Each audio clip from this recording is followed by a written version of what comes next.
Last lecture में हमने पढ़ा था बॉयल्स लॉ और चार्ल्स लॉ उसके बारे में, और उन्हीं दोनों लॉज को मिला के हमने परफेक्ट गैस लॉ को डिराइव किया था।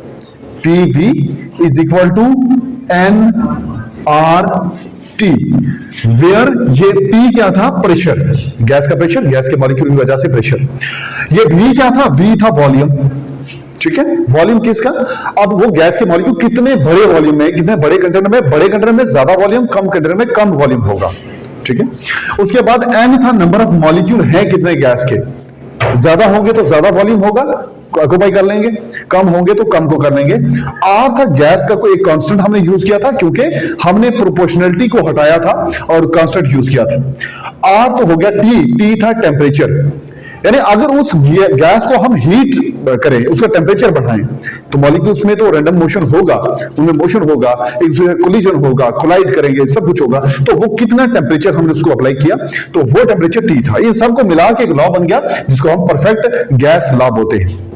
हालांकि आपने देखा बॉयल्स लॉ में सिंपल सी चीज थी, उसमें टेम्परेचर को कांस्टेंट रखा गया, लेकिन दूसरे चार्ल्स लॉ में प्रेशर को कांस्टेंट रखा गया। जब टेम्परेचर को आपने कांस्टेंट रखा तो जो प्रेशर था वॉल्यूम उसके इनवर्सली प्रोपोर्शनल। मतलब क्या हो गया?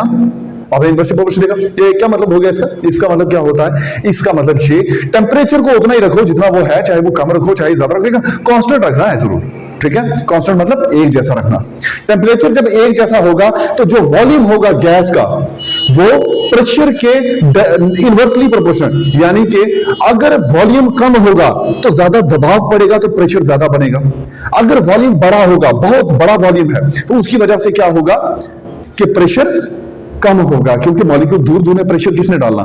प्रेशर तो तब डाले जब वो पास पास हो, एक दूसरे के ऊपर प्रेशर एक्सर्ट करेंगे। अब डिस्टेंस, मॉलिक्यूल डिस्टेंस ही बहुत ज्यादा है, तो उसकी वजह से क्या होगा कि हम ये कह सकते हैं प्रेशर कम वॉल्यूम ज्यादा, प्रेशर ज्यादा वॉल्यूम कम। तो एक के ज्यादा से दूसरा कम होना या एक के कम से दूसरे का ज्यादा होना, इसको हम बोलते हैं इनवर्सली प्रोपोर्शनल। तो ये इनवर्सली प्रोपोर्शनल, ये था बॉयल्स लॉ। लेकिन अगर हम चार्ल्स लॉ की बात करें, उस पे टेम्परेचर को नहीं, प्रेशर को हमने कांस्टेंट रखा था। प्रेशर को अगर हम कांस्टेंट रख दें तो उस टाइम बारी आई किसकी? वॉल्यूम और टेम्परेचर की, टेम्परेचर और वॉल्यूम की। अगर टेम्परेचर, अच्छा, ये दोनों आपस में डायरेक्टली प्रोपोर्शनल होंगे। कैसे? टेम्परेचर अगर आप बढ़ाते जाओगे, ठीक है, तो गैस के मॉलिक्यूल पास पास आएंगे या दूर दूर जाएंगे? वो फैलेंगे ना, गैस फैलेगी, एक्सपैंड होगी, गैस एक्सपैंड होगी। या हमने हीट एनर्जी की भी बात की थी, थर्मोडाइनमिक्स में पढ़ा था कि जैसे जैसे आप हीट सप्लाई करते हो ना, तो उसकी एक्सपेंशन होती है, तो वर्क डन होता है। फर्स्ट लॉ भी यही कहता, ठीक है, उसकी एनर्जी बढ़ती है due to rise in temperature, और एक्सपेंशन की वजह से उसका वर्क डन होता है। तो ये टोटल क्या आ गई? Heat energy absorb. तो ये फर्स्ट लॉ में था। लेकिन यहां पे वॉल्यूम और टेम्परेचर आपस में डायरेक्टली प्रोपोर्शनल, जितना टेम्परेचर बढ़ाओगे वॉल्यूम उतना बढ़ेगा, उधर मॉलिक्यूल दूर दूर होगी तो वॉल्यूम बढ़ेगा, ऑब्वियस सी बात है। ठीक है, वॉल्यूम कम हो जाएगा अगर टेम्परेचर उसका कम करोगे तो। ठीक है ना, बात समझो? तो इसका मतलब एक के कम होने से दूसरा कम हो, एक के बढ़ने से दूसरा बढ़े, तो उसको क्या बोलते हैं? Directly proportional. इन दोनों को मिला के जो चीज हमारे पास बनी थी उसको हमने कहा परफेक्ट गैस लॉ। तो वो ये लॉ था। ठीक है, आज हम पढ़ेंगे काइनेटिक थ्योरी ऑफ गैसेस। ये गैसेस की कैसी थ्योरी है, मतलब गैसेस के लिए कोई थ्योरी बनी है, ये किस तरह से है, कौन कौन सी फिजिकल क्वांटिटीज के बीच में रिलेशन हमने फाइंड करना है। ठीक है, किसके बीच में ये बताते हैं? क्या ये प्रेशर है, टेम्परेचर है, वॉल्यूम है, क्या है? हीट है। ठीक है, टेम्परेचर है तो हीट है, टेम्परेचर जहां जहां है ना तो हीट की बात है। ठीक है, डिग्री ऑफ हॉटनेस और कोल्डनेस इज कॉल्ड टेम्परेचर। ठीक है, देखो काइनेटिक थ्योरी ऑफ गैसेस, सबसे पहले इसको डिफाइन करते हैं। What is kinetic theory? A theory, एक ऐसी थ्योरी जो हमें किसके बिहेवियर को एक्सप्लेन करे, जो प्रेशर को, फिजिकल क्वांटिटीज लाइक प्रेशर, उसके अलावा टेम्परेचर हो गया, वॉल्यूम हो गया, हीट हो गया, इन सब चीजों के बारे में जो एक्सप्लेनेशन देती है, उस थ्योरी को हम काइनेटिक थ्योरी ऑफ गैसेस कहते हैं। अ थ्योरी which explains जो ये एक्सप्लेन करती है कि explain the physical quantities, the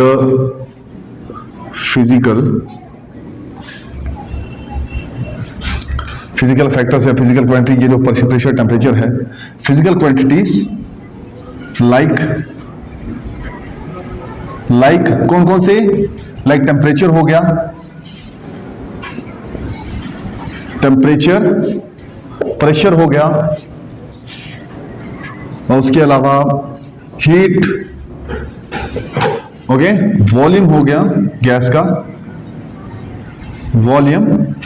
तो इन सब के एटसेट्रा, तो इस सब को एक्सप्लेन करने के लिए एक थ्योरी है, जिस थ्योरी को क्या कहते हैं, is called kinetic theory of gases. Why kinetic? Why kinetic theory of gases? Kinetic theory मतलब काइनेटिक, वैसे काइनेटिक एनर्जी क्या होती है? GASES, gases. काइनेटिक एनर्जी क्या होती है? वो एनर्जी जो किसी भी मूविंग बॉडी की वजह से पोजेस हो।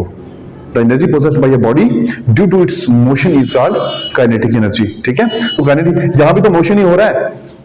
अगर किसी की टेम्परेचर बढ़ाते हैं तो मॉलिक्यूल मोशन होता है, गैस के मॉलिक्यूल मूव करेंगे।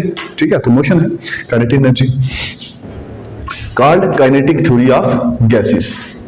ओके, अब देखो इस थ्योरी के अकॉर्डिंग क्या है, व्हाट्स दिस थ्योरी एक्चुअली, ये तो हमने बताया कि क्या है थ्योरी, क्या है इसकी डेफिनेशन, क्या है काइनेटिक थ्योरी ऑफ गैसेस की। इसके according according to kinetic theory of gases, according to this theory, according to this theory,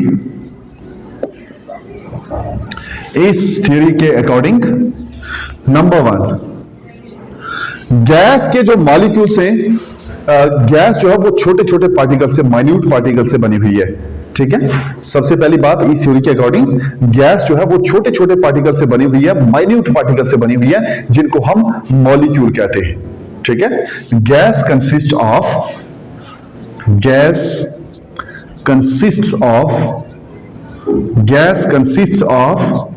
very small particles, आप वेरी स्मॉल कहो, आप माइन्यूट पार्टिकल्स कहो। ठीक है, कॉल्ड मॉलिक्यूल्स। ठीक है, कॉल्ड मॉलिक्यूल्स, मॉलिक्यूल कहते हैं उसे, वो छोटे छोटे पार्टिकल्स को। नंबर 2, ये पता चला आपको क्या हुआ है, इट कंसिस्ट ऑफ स्मॉल, छोटे छोटे पार्टिकल होते हैं जिनको हम मॉलिक्यूल कहते हैं। Number 1। Number 2, the molecules of the gas are, the molecules of the gas are elastic spheres. Sphere तो पता है आपको, ठीक है, स्फीयर पता है, 3 dimension figure, round, read with radius. ठीक है, तो ये स्फीयर है। गैस और इलास्टिक स्फीयर, इलास्टिक पता है, इलास्टिक है कि जब उस पर फोर्स अप्लाई करो तो वो अपनी पोजीशन बदले, लेकिन जैसे ही हटाओ तो डिफॉर्मिंग फोर्स, तो उसको रिस्टोरिंग फोर्स वापस ले आए, अपनी रीगेन कर ले, तो इलास्टिक, बॉडी इलास्टिक। तो ऐसा ही होता है ना, देखो जब उनके बीच में कोलिजन हो रहा है ना, कोलिजन भी इलास्टिक कोलिजन हो रहा है। इलास्टिक कोलिजन हम जानते हैं, इलास्टिक कोलिजन वो कोलिजन होता है जिसमें काइनेटिक एनर्जी के साथ साथ मोमेंटम जो है वो कंजर्व रहता है। यानी बिफोर द कोलिजन और आफ्टर द कोलिजन हमेशा ये दोनों चीजें, चाहे काइनेटिक एनर्जी चाहे उसी मोमेंटम की बात करो, चाहे काइनेटिक एनर्जी चाहे मोमेंटम, तो ये दोनों के दोनों क्या रहेंगे, सेम, चाहे कोलिजन से पहले चाहे कोलिजन के बाद। ठीक है, तो ये है कि molecules of the gas are elastic sphere, sphere की तरह है, गोल गोल और इलास्टिक है। इलास्टिक मतलब जब आप फोर्स अप्लाई करोगे तो वो अपनी पोजीशन बदलेगी, जैसी हटाई वो वापस अपनी जगह पे। तो ये इनमें भी एक इलास्टिक कोलिजन होता रहता है। ठीक है, आपस में अगर कोलाइड का, वो मैं लिखवाता हूं अभी आपको।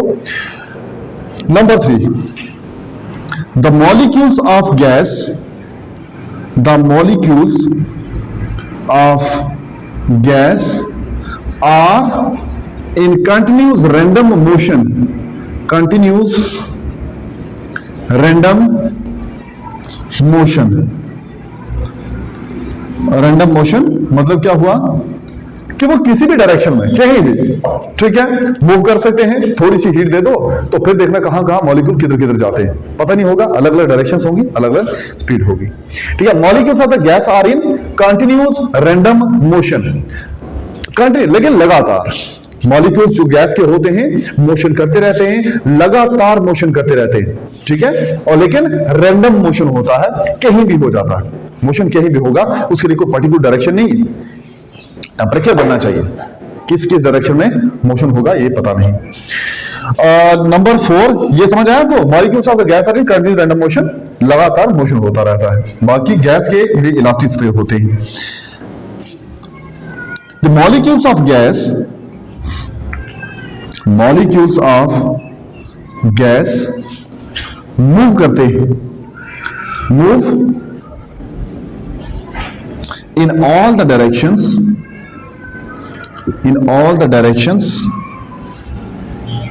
in all the directions with different speeds, with different speeds, अलग अलग स्पीड के साथ अलग अलग जगह पर वो मूव, क्योंकि कभी कभार पता क्या होगा, यहां पे ना मॉलिक्यूल्स के टकराएंगे भी, और टकराने से कभी कभी वेलोसिटी कम हो जाएगी, इनकी स्पीड कम हो जाएगी, इनकी डायरेक्शन बदल जाएगी। तो ऐसा नहीं है कि सबकी स्पीड सेम होगी, डिफरेंट स्पीड, डायरेक्शन भी डिफरेंट, स्पीड भी डिफरेंट, अलग अलग डायरेक्शन में ये मूव करेंगे और इन सबकी स्पीड भी अलग हो। तो ये चीज मैं लिखी कि मॉलिक्यूल जो गैस के होंगे वो सभी डायरेक्शन में अलग अलग वेलोसिटीज के साथ, अलग अलग स्पीड के साथ मूव करेंगे जब उसको हीट करेंगे। ठीक है। नंबर 5,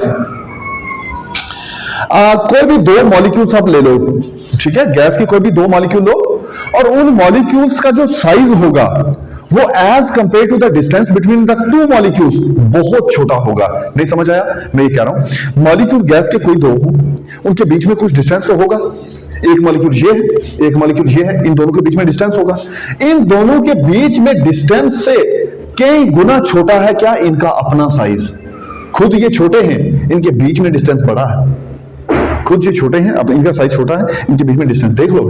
ये अगर पास पास भी हुए, ये भी सोचो इनके बीच में थोड़ा सा डिस्टेंस है, उससे भी छोटे ये हैं। ठीक है ना? तो क्या लिखोगे? Size of molecules of gas, of molecules of gas is very small as compared to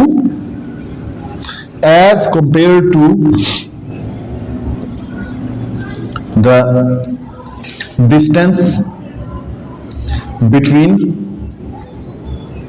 them।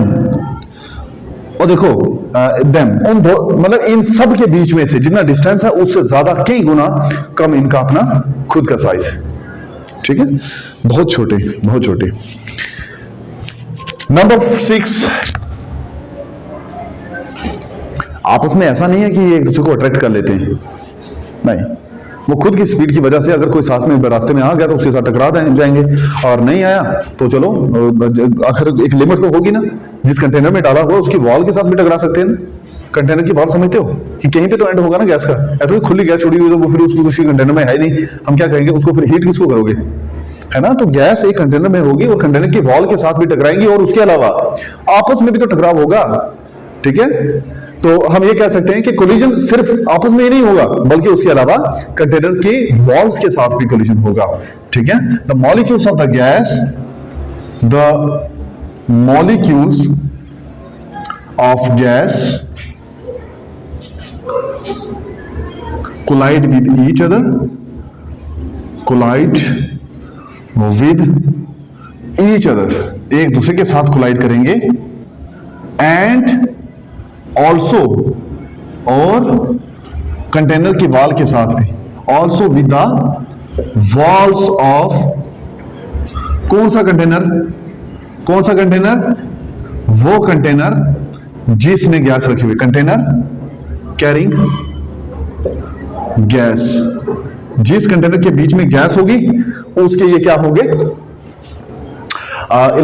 ये टकराएंगे आपस में भी, और उस जिसमें गैस रखी होगी उसकी वॉल के साथ भी ये टकरा जाएंगे। ठीक है, wall of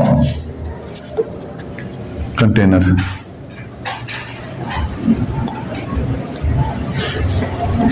okay, next question, ये पॉइंट 6 हो गए। 7 देखो। ठीक है, कैरिंग गैस, जिसके गैस कैरिंग है तो उसके वॉल के साथ भी टकराएंगे। ये कोलिजन तो चलो ठीक है, लेकिन इसके साथ साथ ये आपस में कभी भी force of attraction he show करेंगे।